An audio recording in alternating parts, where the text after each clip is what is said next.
مستقبل کې داسې مسلې راځي چې موږ ټول ملګرو به که چا کار وي یا څه وي نو هغه ضرورت په نه موږ ته راغونډېدو او ګروپ کې به بیا که دا دی څه ډیسیژن کوي نو هغه ګروپ کې به کوي بس هغه موږ ټولو ته منظور وي.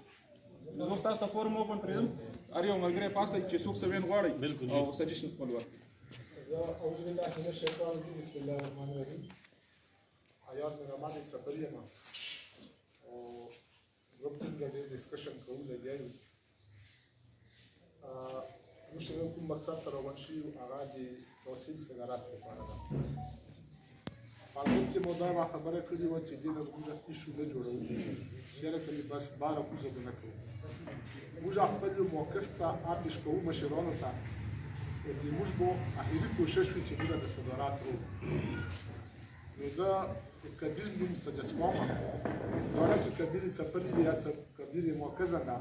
کبیر په یوه داسې پوسټ ده چې هغه دا څیز چې موږ په ده باندې اعتماد کولی شو او یو تعلق هم شته ده یو په داسې پوسټ باندې ناسته چې پرویز خټک سره هم ډایرکټ ده نور به زه ته نه یم.